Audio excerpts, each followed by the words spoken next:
en Dios confío, todos los demás me traen datos. Muchas personas creen que solo cuando tienen 1.000 millones listos para invertir es que se puede empezar por este camino y la realidad es que pues todos en la medida de nuestras capacidades y la disponibilidad de dinero que tengamos deberíamos comenzar porque pues así es que realmente se puede empezar a construir un patrimonio. ¿Cómo lidia David Sousa con la frustración? Un principio cultural que hoy en día es el número 1 de la empresa.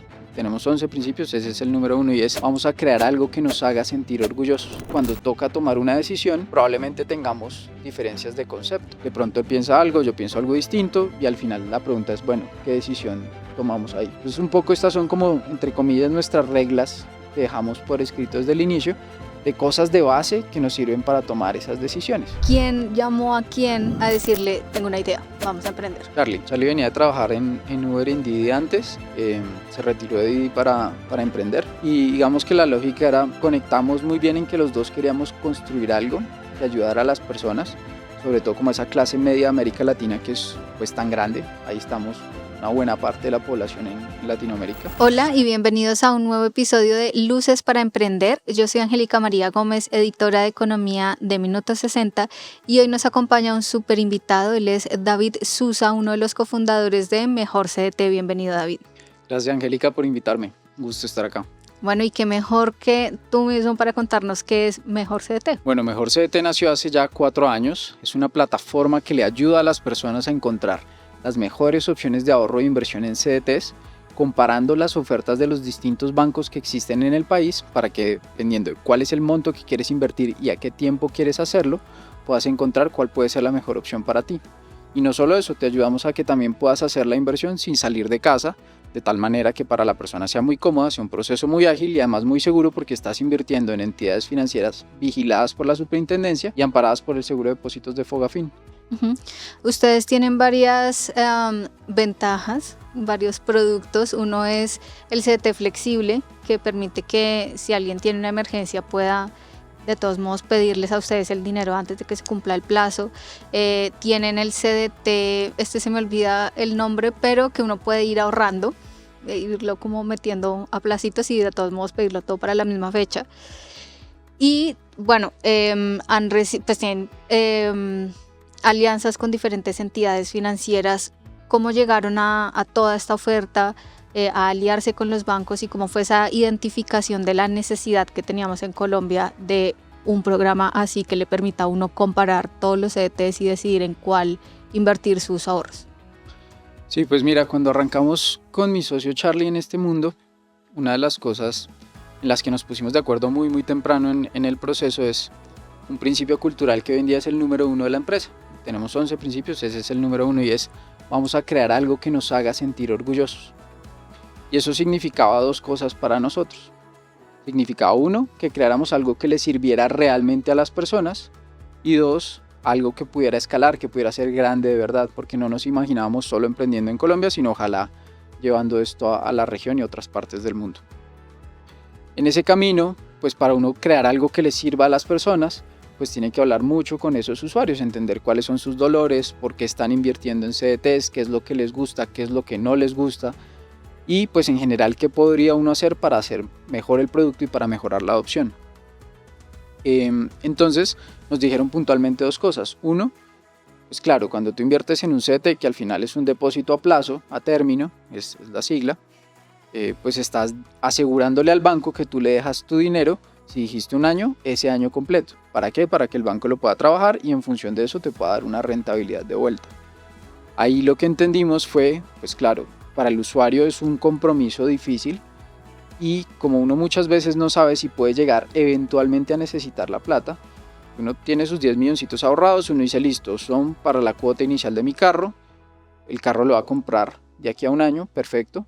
Pero yo no sé si de pronto desafortunadamente mi mamá se puede accidentar, si puedo tener tal vez algún contratiempo, si tal vez me quedo sin trabajo. Entonces en ese camino entendimos que una de las soluciones para esto pues era ayudarle a las personas a tener flexibilidad. Y esa flexibilidad pues es justamente el nombre del producto, pues el CDT flexible le ayudamos para que en caso de emergencia pueda tener acceso a algo de liquidez. Entonces ese era el punto número 1. Y el 2, también hablando con esos usuarios nos dimos cuenta que aunque hay personas, el CDT promedio en Colombia como dato curioso tiene más o menos 60 millones de pesos, lo cual es bastante alto. Entonces hay varias personas que pueden dejar 60 millones a plazos promedio de un año, pero también hay muchos que de pronto nos quedan 500.000, 1 millón de pesos todos los meses para ahorrar.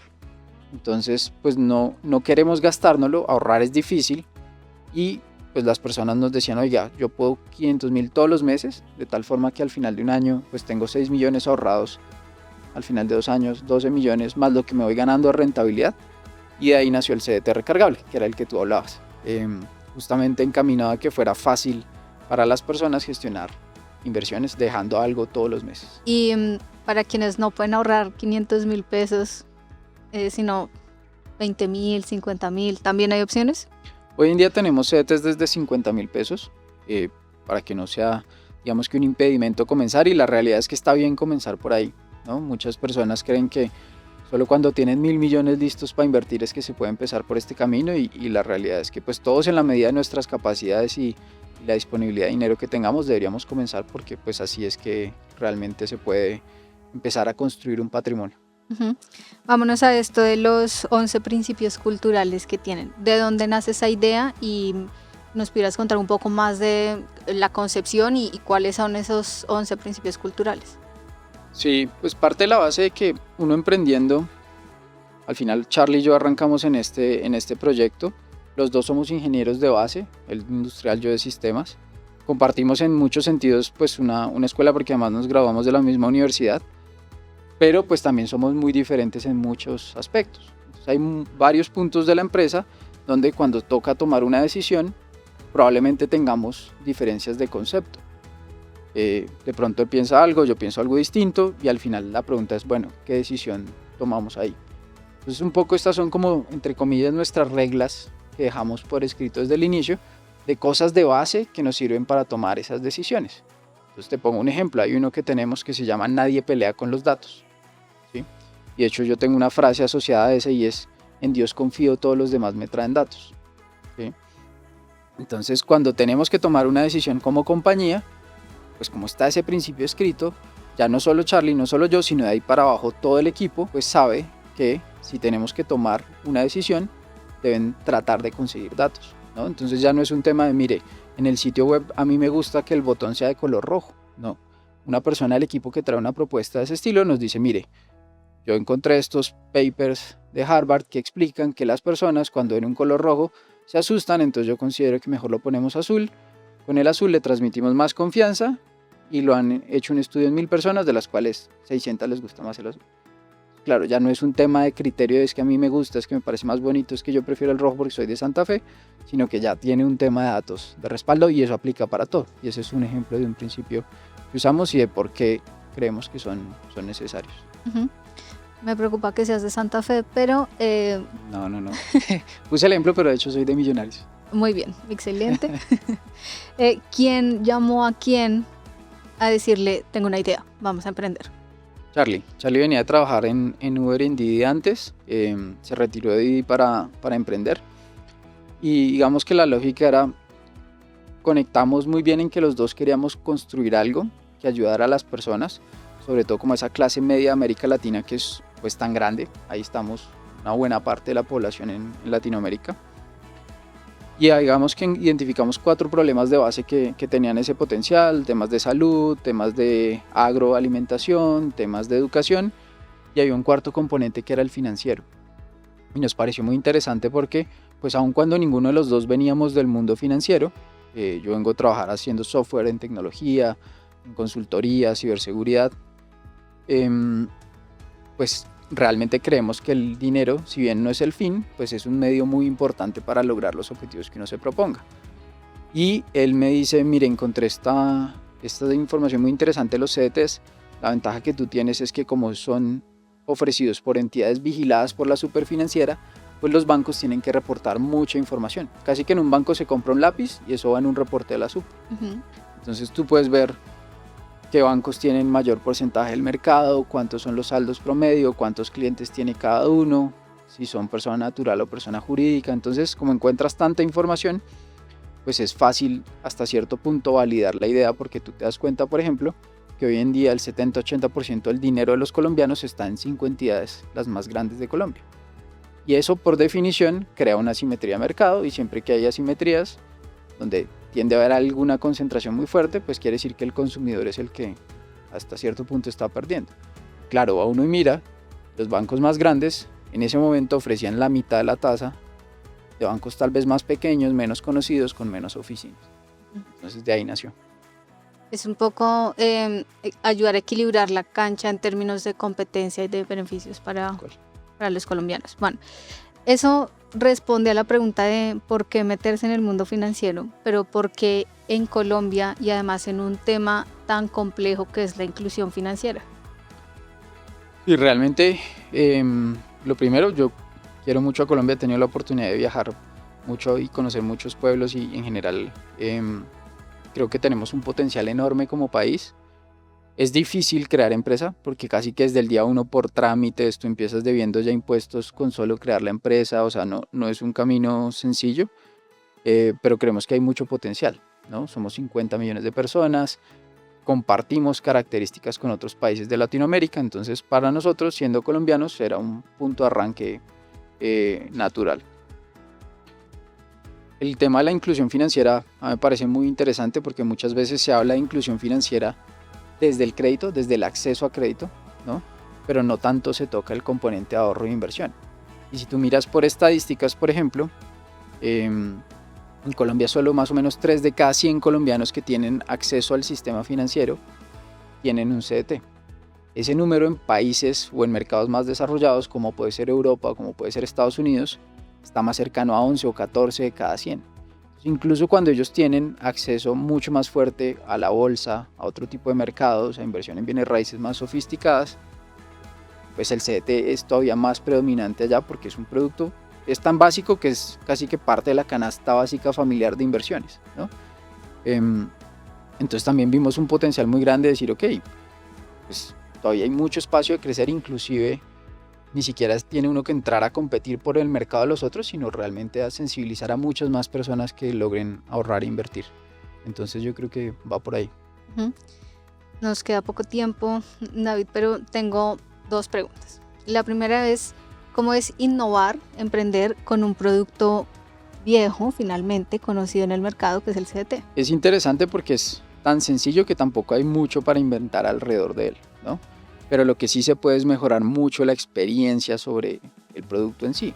Hacer que sea más fácil abrirlo, que no tengas que ir a oficinas, que no tengas que irte oficina por oficina de cada uno de los bancos para que te digan cuánto te ofrecen por tu dinero.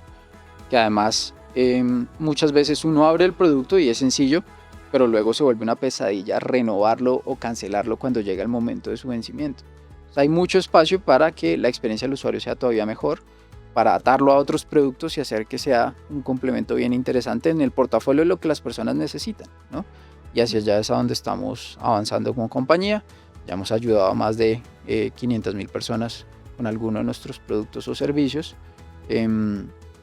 Pues en ese camino nos sentimos muy orgullosos porque cada vez que la persona abre un CDT, pues está poniendo a trabajar su dinero, y eso va a impactar su sueño de comprar casa propia, de comprarse un carro, tal vez ese viaje soñado a Europa o esas vacaciones que vienen planeando con la familia. Entonces al final es algo, como te decía al principio, que nos hace sentir orgullosos.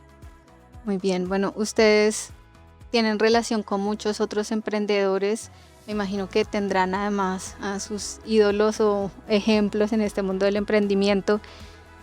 ¿Cuál es una máxima o una frase de algún otro emprendedor que sea importante para ti como ejemplo? Buena pregunta. Mira que hace poco tuve la oportunidad de conocer a un chico que se llama Alexander Wang. Él fundó una compañía que se llama Scale AI. Ellos le ofrecen algunos servicios de data y enriquecimiento de datos para modelos de inteligencia artificial.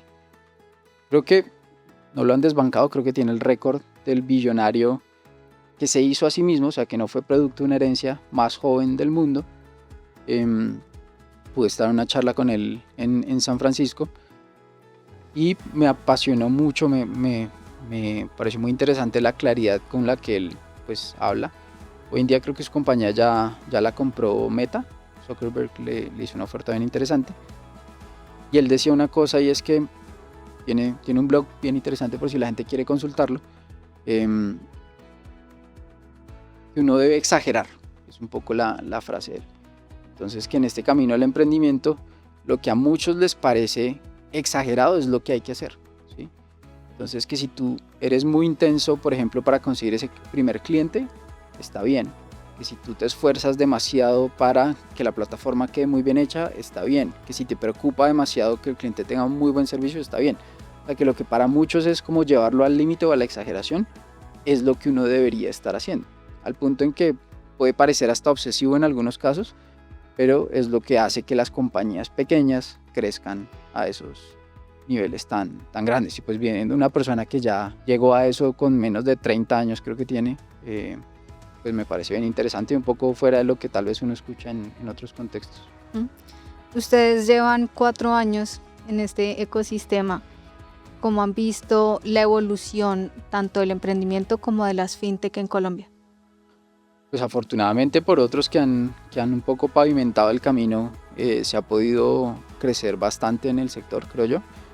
Tiene unos ejemplos de Rappi, de Platzi y otro tipo de startups de base tecnológica, pues, que han ayudado a que el ecosistema se desarrolle, nos han puesto en el panorama mundial, inclusive frente a inversionistas de clase mundial, Avi, por ejemplo.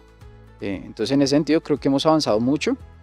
Obviamente, pues como país, desafortunadamente, a veces uno da 2 pasos adelante y uno atrás, en el sentido de que hay cosas que nos favorecen, pero también salen regulaciones que de pronto perjudican, ¿no? Creo que el caso más reciente es lo que vimos, por ejemplo, con Breve. Sale Breve y un par de semanas después empiezan a anunciar nuevos impuestos que desincentivan el uso. Entonces, pues todo eso hace que de cierta forma, si bien hemos logrado muchas cosas, pues también aún hay un buen camino por recorrer y pues creo que eso va articulando pues todos los sectores. ¿Cómo se enfrenta un emprendedor más allá de como empresario, como persona, a esa situación de avanzar, retroceder un pedacito, volver a avanzar? No, claro, yo creo que siempre es como hasta cierto punto una frustración que hay que saber manejar, porque no es fácil que tú por un lado celebras una victoria, algo que lograste, por el otro lado te anuncian algo que sabes que te la pone mucho más difícil o en algunos casos llega hasta matar empresas, ¿no? Entonces, pues yo creo que ahí es un tema de cada quien lo maneja de formas diferentes. He visto gente que hace desde meditación, otros que se refugian en otro tipo de cosas, pero yo creo que es parte natural en lo que nos metimos y pues es parte del reto. ¿Cómo lidia David Sousa con la frustración? Uno, pues creo que siempre es bueno tener un equipo en el que uno confíe y con el que uno pueda charlar estas cosas. Tener un socio también ayuda un montón.